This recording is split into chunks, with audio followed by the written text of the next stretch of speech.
Hey guys, it's Time Logan back, and finally we're getting a chance to have a look at the new i7 2600k 1155 CPU.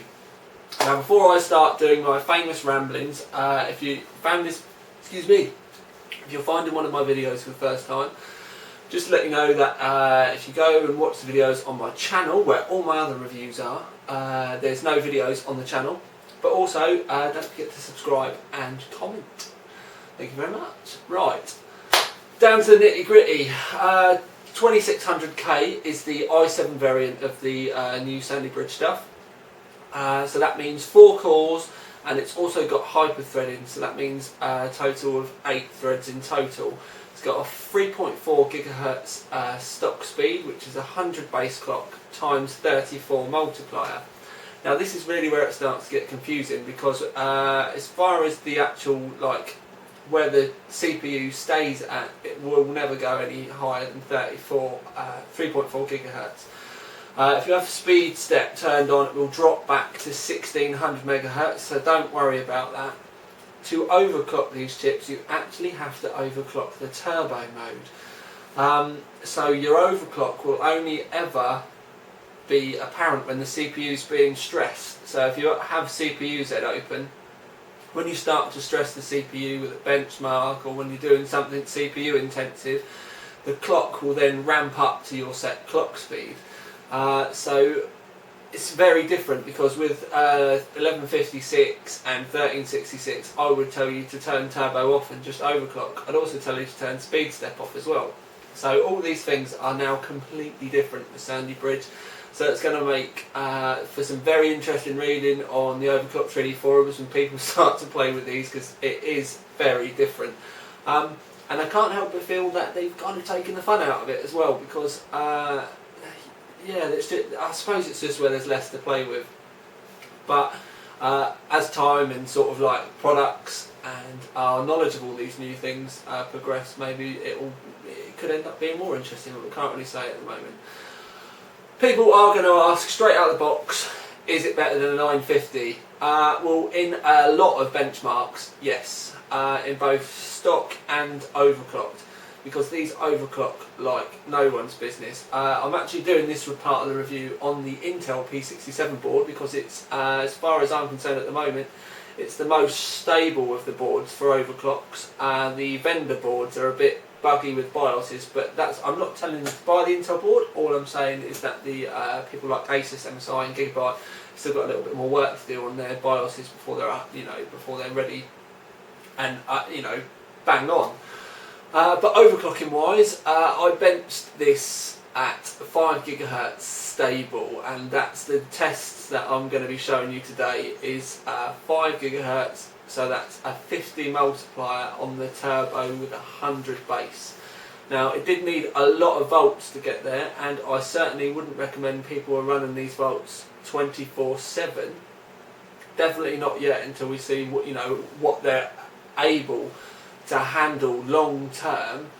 But it's a lot of volts for any chips. But the thing is, they're not getting stupendously hot with all these volts either. I'm running a Noctua NHD14 on air, and it's hitting 70s, so in between kind of 70 and 80C, so that's a very good score. But obviously I'm not doing this as a as far as the temperatures are concerned, they've all been done at open air, and I have got a couple of extra fans sort of moving air around the socket as well, to keep the actual board and the MOSFETs and stuff like that cool as well. So you probably will get slightly warmer temps when you're running this at home, but again, like I said, it's a lot of volts. I was using 1.575, which again, I've got to say it, because I don't want people asking me for BIOS settings for 5 GHz, because I would not recommend this as a 24/7 clock. But at the same time, the BIOS is very different, because the way it works with these now is you've actually got power restrictors that are in your BIOS, and basically, say for argument's sake, I hadn't changed the BIOS restrictors enough in my BIOS, but I set it for 5 GHz. if I'd then gone into the operating system and opened a stress test, it might have only gone up to 4.5, because what would have happened is it would have hit the limits of the power, and then rather than trying to push past it, it would just sit at 4.5. So it's very strange, and some boards are doing this, some boards are crashing. It's all, you know, it's literally all over the place at the moment. So it's quite difficult for us to tell. But on the Intel board, I've got all the taps fully open, and as I said, I was able to get 5 GHz stable. I was able to get into Windows with much higher clock than that. But the trouble is because you need to stress the core on the CPU to be able to get your screenshot for CPU-Z, every time I was stressing the CPU at a much higher clock, it's been crashing. So that's another strange one. It could make, especially like the hardcore benchmarkers, it's going to make things a lot more interesting, because pretty much you're going to need to be able to have a relatively stable system before you can actually get your screen grabs. Gone possibly are the days of when we used to be able to literally just get to Windows, just get CPU-Z open, and just about save a screenshot. I don't think we're going to be able to do that anymore unless someone comes up with some magic program which tricks the CPU into just kicking it up to 5, or, you know, how much further you want to go. I've actually got to Windows at 5.4, but I've not been able to get a screenshot with it showing 5.4 at that. No doubt with better BIOSes and as we get to know these products more, we may even get a little bit more. But to be quite honest with you, 5 GHz stable is absolutely bonkers. And it's quite mad as well, the fact that the temperatures are staying so low, considering we're having to put so much volts through them. There is a fair bit of V-droop on this Intel board. It's only running just over 1.5 when it's been fully stressed, so it may have a massive amount to do with the V-droop as well. But anyway, the nitty-gritty about it is these are phenomenal processors. Some of the numbers in the benchmarks, especially the memory bandwidth, are a big eye-opener. And if you want to go and see this processor against the 950 and against the 1156 870 i7, you can go to the full review, which I'll put underneath, and you can see all the graphs and all the comparisons for these CPUs, and there will be other boards and stuff available on Overclock 3D as well, and I will also have other video reviews going live as well. So there's going to be an amazing amount of stuff for you to do. And the thing with Overclock 3D is our results all tie in together because we use the same hardware. We may not have like some other sites where we have like massive graphs, but if there's a product that you specifically want to compare it to, you'll be able to go in and all the reviews pretty much tie in together. But we're not one for ginormous graphs. Bit of a pain in the bum for some, but hey, it gets you flicking through the site to look for stuff, doesn't it?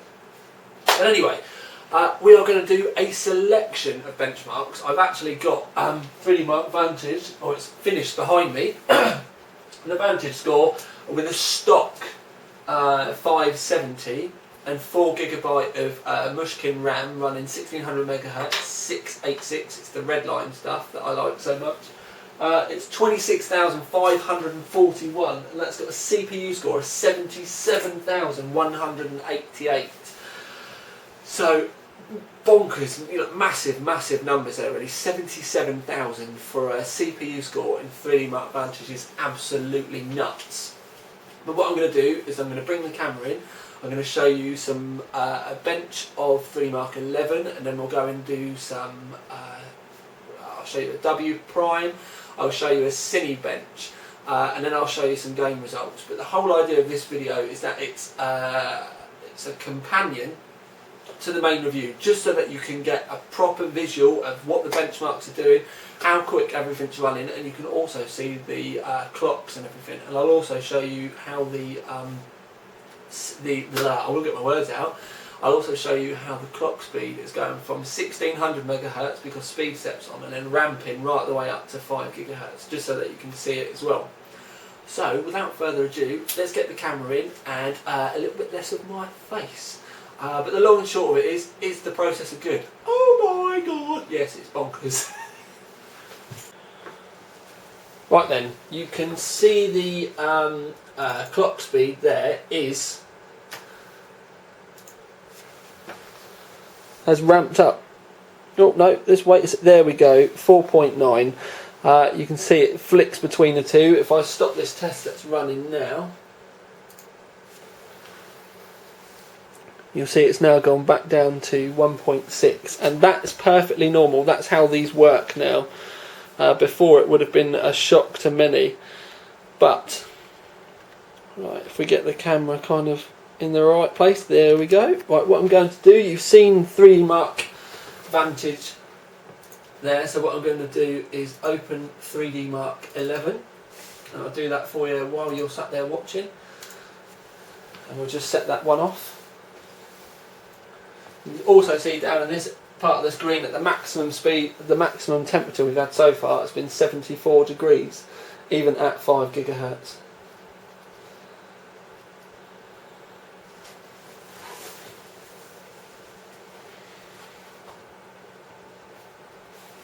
So if I just zoom you down to the bottom of the screen so that you can see, that's the frames per second at the moment.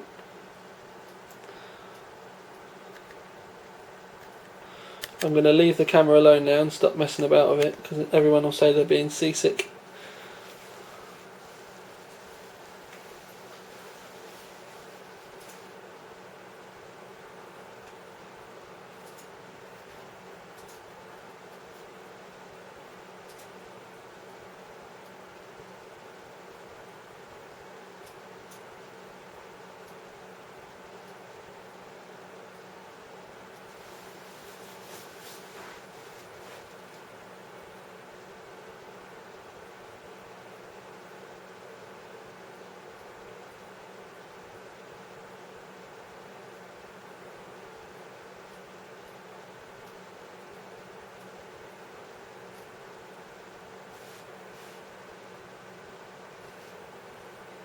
I'm going to let 3D Mark 11 run right the way through so you can see the full test. Again, I'll reiterate, it's just a stock 570 that we're testing on. It's a reference card. I'll just scan over to the side. You can see it's a BOGO reference NVIDIA. It's not overclocked.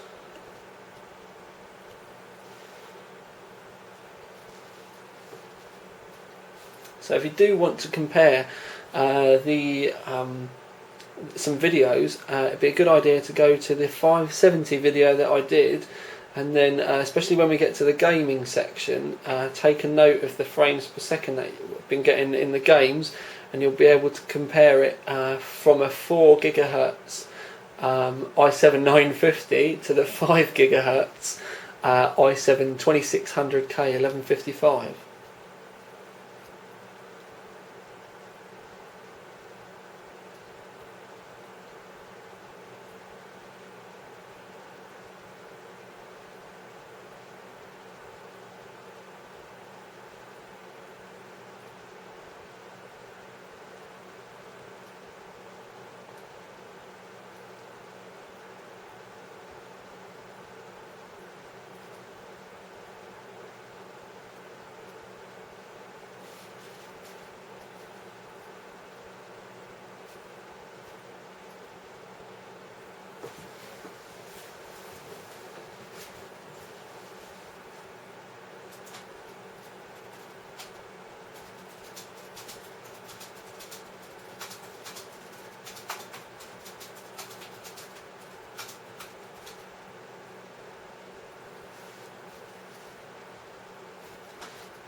Right, I'll just close this screen quickly just so that you can see.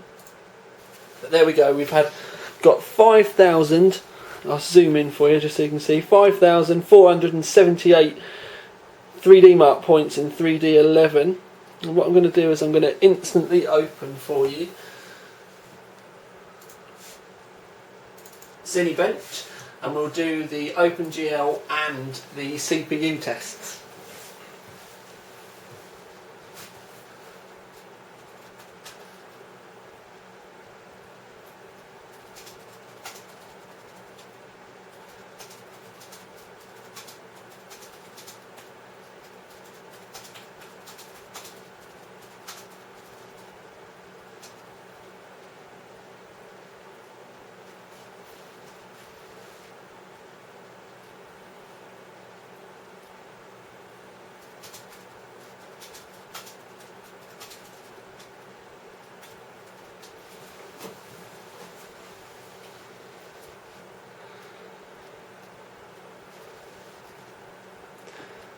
Coming to the end of the test now.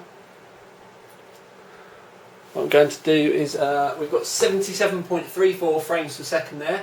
I'm going to straight away run the CPU test, which is just CPU based on this one.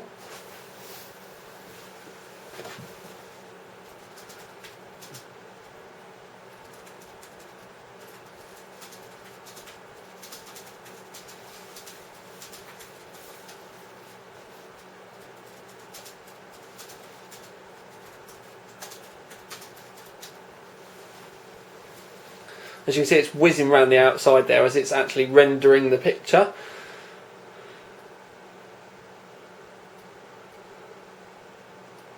Gets easier around the outside as there's less for it to do. The pattern gets a lot simpler. We've got a total there of 9.63 points there. I think that's the most I've ever seen on one of these. So absolutely cracking.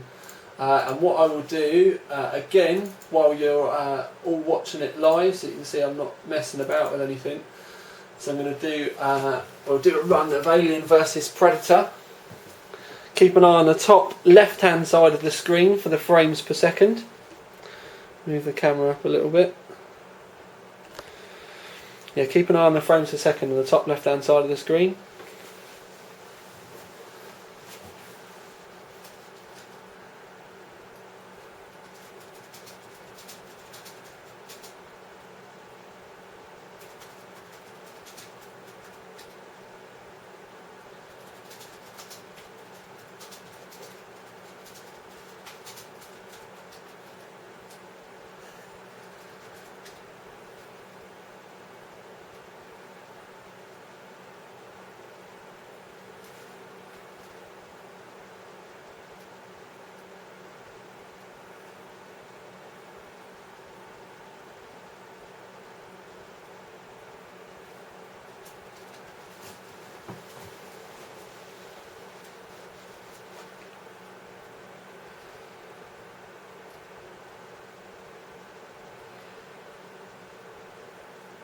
Lots of benchmarks for everyone to watch with this one. We're going to do some more gameplay footage. I'm going to do Metro and a good stint on Crisis as well, just to show you how bad I am at Crisis.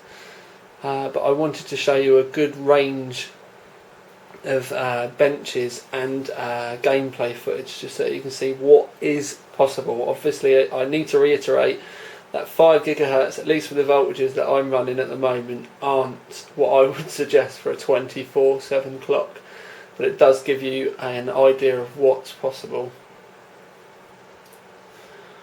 Right, so that's that finished. I'm going to open Metro now, and then we'll get on with Metro and then some Crisis footage. Right then guys, straight on with Metro.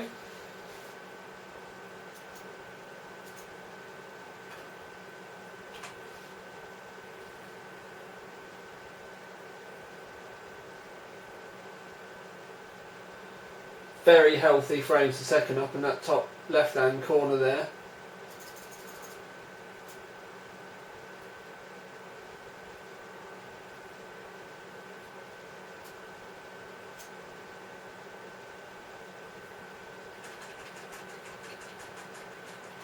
Need to remember that this is only a stock 570, and Metro is very, very graphics dependent. You need some ridiculous amounts of graphics power. Damn it.